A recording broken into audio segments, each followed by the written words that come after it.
Hi, everyone. Thank you guys for coming today. And for this week's Using Pre-Med presentation, we will be covering about central dogma.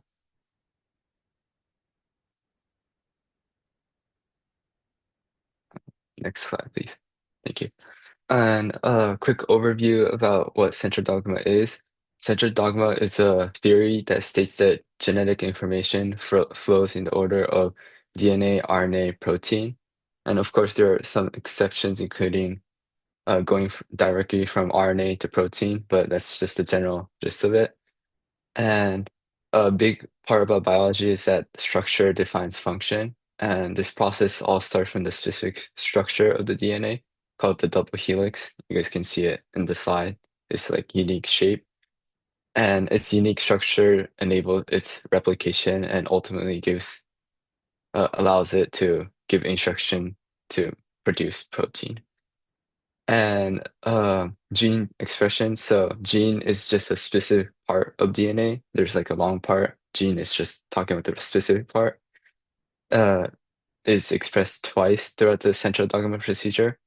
And first as a transcription, which produces something called RNA, the second part. And RNA is just like a messenger. And this procedure happens inside the nucleus. If you guys remember last week's presentation, there's the cell, middle bit, there's the nucleus. So DNA to RNA process happen inside the nucleus. And it's just another way of the instruction. It's like DNA saying hello, RNA saying like hola. It's just a different type of the same instruction. And then these RNA or messenger leaves the nucleus and are delivered to the ribosomes. And that ultimately, sorry, yeah, that ultimately produces proteins. And this fascinating process, unfortunately, is not without flaws. And these include prions and mutations that we also talk about. And then lastly, I just wanted to let you guys know that this is a complete complicated procedure, but we've broken down into small bits. And if you don't completely understand it, that's completely fine. These are stuff that I learned in AP biology in high school. So if you just understand the gist of it, I think that's great head start to start high school biology. So the central dogma DNA was first developed by four scientists named Francis Crick, James Watson, Maurice Wilkins, and Rosalind Franklin in 1958. They discovered that the DNA consisted of a double helix structure along with two chains around each other. Crick and Watson worked together to develop the model of the DNA, while Wilkins and Franklin's studies on diffraction image of the DNA called photo 51, which you can see on the top right shows like what a photo 51 would look like. And next slide, please. Next slide, please.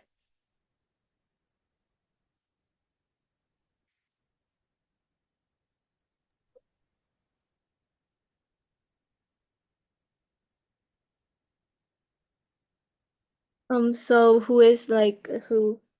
So who is Maurice Franklin? Maurice Franklin worked in the World War II on improvement of capital capital ray tube screens for use in radar. He is a New Zealand-born British biophysicist that studies the DNA X-ray crystallographic along with Rosalind Franklin and has won two awards over his lifetime. Franklin is a British chemist and a DNA X-ray crystallographic. She was born on July 25th, 1920 and died on April 16, 1958 at the age of 37 from ovarian cancer. She had completed her degree in 1941 during the World War II, and Franklin had won three awards over her lifetime.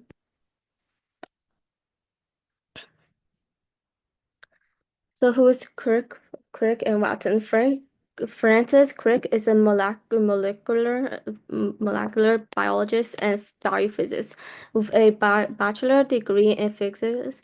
He developed the radar and magnetic mines during World War II. During his lifetime, he has won over seven awards. And James Watson is a molecular biologists, genetics, and zoologists, working alongside with Crick in structure of DNA. He had earned 2 degrees in zoology from University of Chicago and doctorate degree from Indiana University. Before working with Crick, he has studied a virus and finding a remedy for it. Over his lifetime, he has earned a total of 10 awards.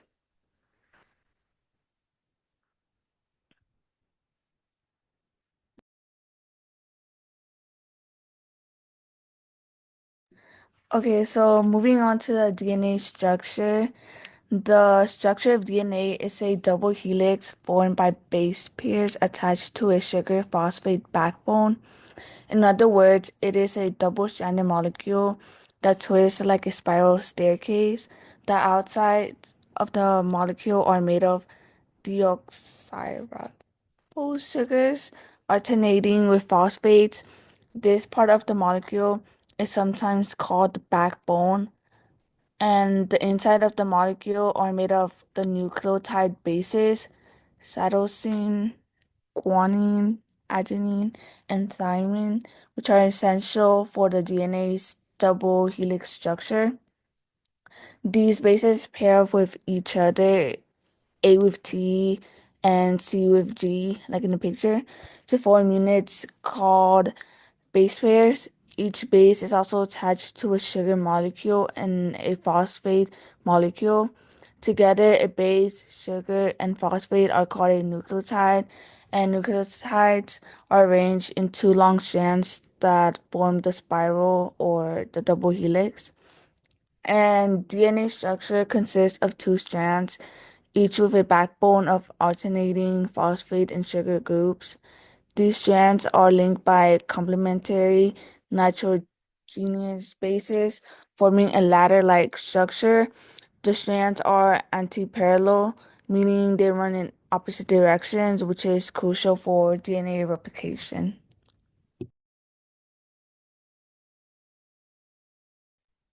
So, the DNA replication is the process of which a cell makes an exact copy of its DNA before it divides, and this ensures that each new cell has the same genetic information as the original cell, and is important for growth, development, and tissue repair. So, how it replicates is basically think of it as a zipper where the double-stranded DNA unzips down the middle, like the zipper opening, and this separates the two strands. And then each single strand of DNA now acts as a template to build a new matching strand. And after the new strands are made, you end up with two identical DNA molecules, and each containing one original strand and one newly built strand. And the key enzymes involved is helicase, which unzips the DNA double helix, primers, which adds a short RNA primer to start the replication process, and topoisomerase, which is responsible for preventing DNA from getting tangled and to review pressure in the supercoiled DNA during the DNA replication. And the DNA replication starts at the Pacific region called the origins of replication.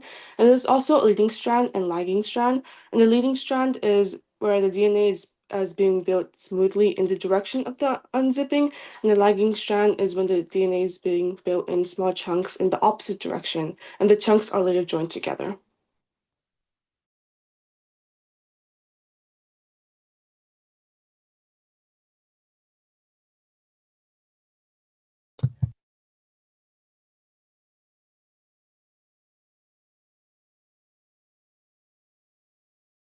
Okay, a genetic code is like a set of instructions important.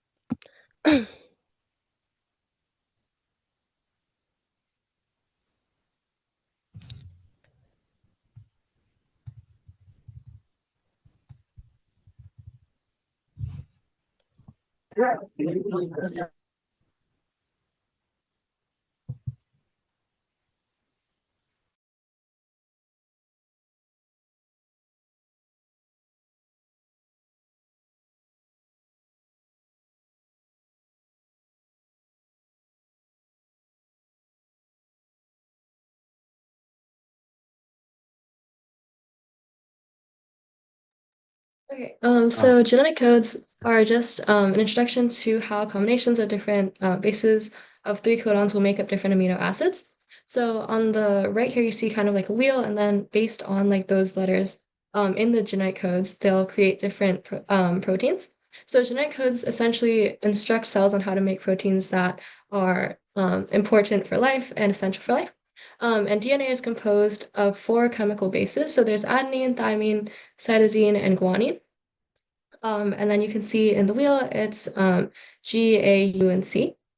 And these are arranged in three like sets of three, and those are called codons. Each codon will tell the cell which amino acid to add when making proteins.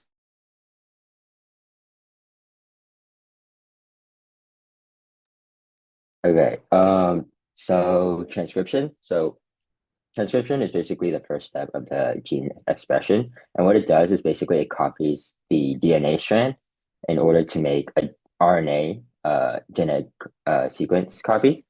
And it utilizes the RNA polymerase, which is an enzyme, and it reads in one direction and synthesizes in the opposite direction. So the first step of transcription is initiation, and this is where the separated DNA strand it's separated from the DNA strand and it binds to the promoter of the DNA strand. And then elongation is basically when it takes the separate DNA strand, which we could call the template strand, and serves as a template for the RNA polymerase to create an RNA molecule with the complementary nucleotides. And note that during this process, your cell is a replacement for thymine. And during the termination, terminators of the DNA sequence signals the end of the transcription and the DNA polymerase is released.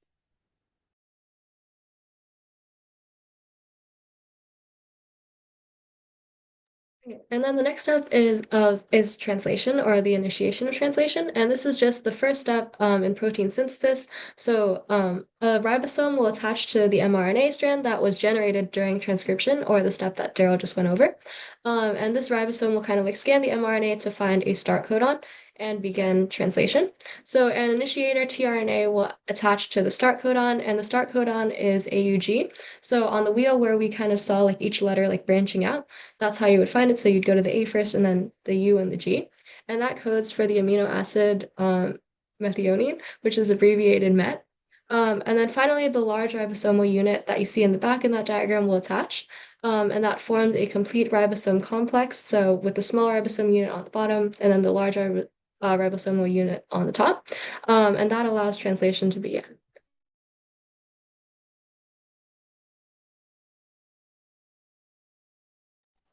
Translation elongation is a key step of protein synthesis, during which the nascent polypeptide chain extends by one amino acid residue during one elongation cycle. Now, there are three key steps to elongation. Codon recognition elongation refers to the process during protein synthesis where the anticodon of a tRNA molecule base pairs with the complementary codon of the mRNA within the A side of the ribosome, selecting the correct amino acid to be added to the growing polypeptide chain during the elongation stage of translation. If the mRNA is not present, the ribosome will bind the tRNA non-specifically. Peptide bonds form between amino acids attached to the A site tRNA and a carboxyl group of the amino site attached to the P site tRNA. The formation of each peptide bond is catalyzed by the peptidyl transferase, which links them together to build a growing polypeptide chain. Translocation of elongation refers to the movement of the ribosome along the mRNA molecule, allowing it to read the next codon and add the corresponding amino acid to the growing polypeptide chain. Ribosomes move along the mRNA, shifting by one codon. The tRNA in the P site moves to the E site to be released, while the tRNA in the A site moves to the P site. It's basically the step where the ribosome shifts to access the next codon of the mRNA strand.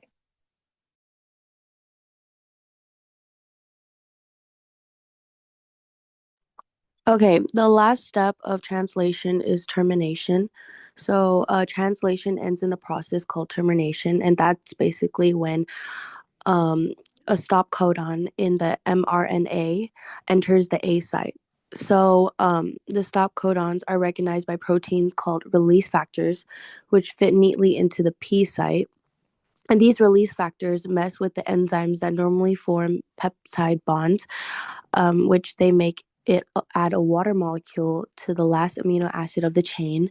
And this reaction separates the chain from the tRNA, and the newly made protein is released. So after the small and large ribosome subunits separate from the mRNA and from each other, each element can and quickly does take part in another round of translation.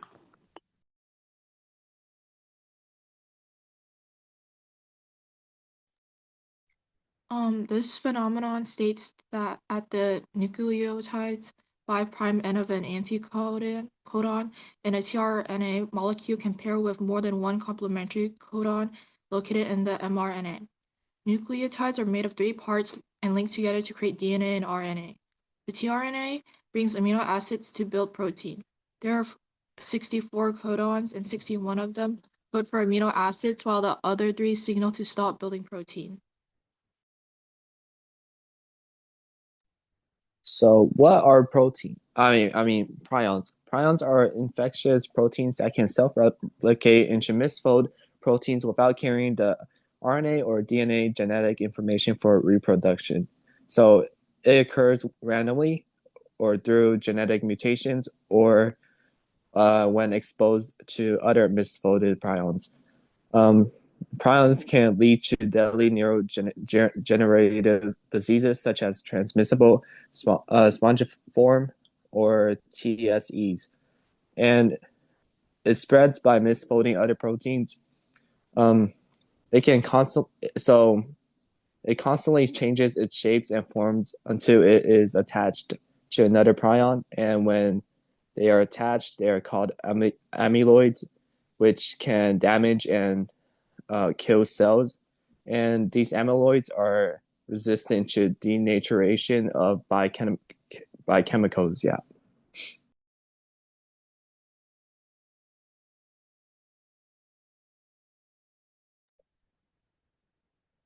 So changes in the DNA sequence known as mutations can have an effect on synthesis of proteins because they alter the genetics code's reading frame. Insertion and deletion mutations are categorized as frame shift mutations. As seen on the screen, we start with the DNA sequence GATTACA. This sequence represents a short genetic code. An insertion mutation is a DNA sequence that is created when more nucleotides are inserted. And the deletion one is when you take them out, the removal of the nucleotides. So in the example, if an extra A is added to the first A, the sequence becomes GAATTACA. As you can see, this shifts the reading frame, meaning every group of 3 bases is read differently, which could completely change the resulting protein. For the deletion example, if the T in the middle is removed, the sequence changes to GATACA.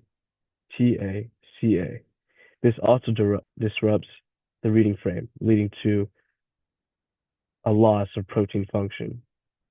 So, as shown, even a small change in DNA can have a very big consequence, and these types of mutations also lead to genetic disorders as they change and how proteins are made and how they function in the body. Next slide.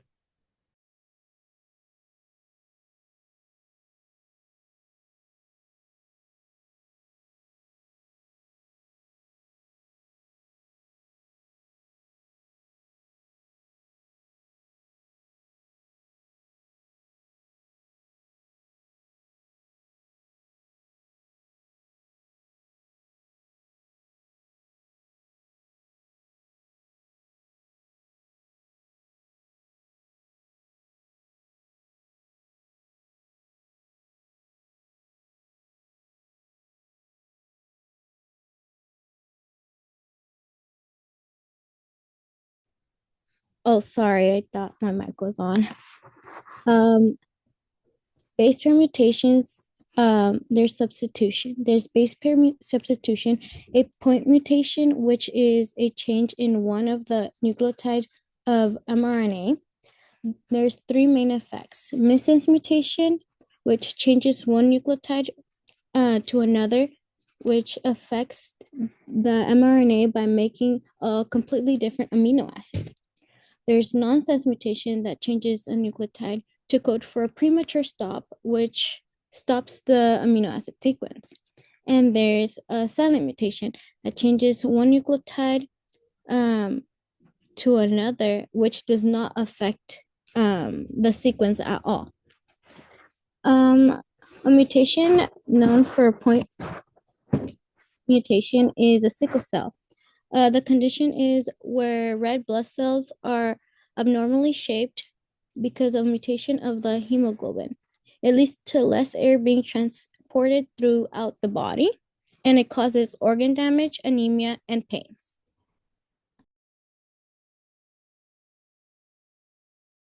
All right, now moving on to the conditional mutations. So basically what this is that under permissive conditions, the phenotype appears normal, while in restrictive conditions, the phenotype mutates.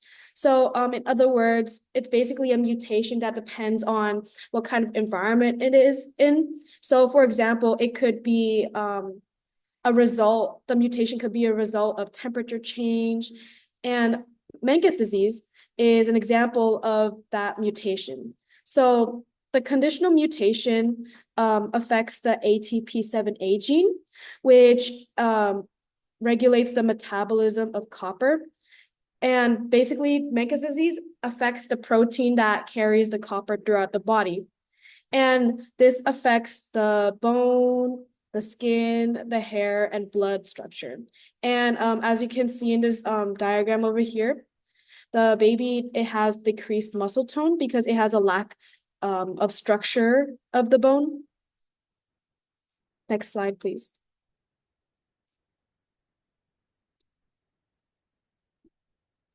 And that's everything for today's presentation. Thank you all for coming today. And then next week, we'll be covering about cellular respiration and photosynthesis. So thank you all for coming today.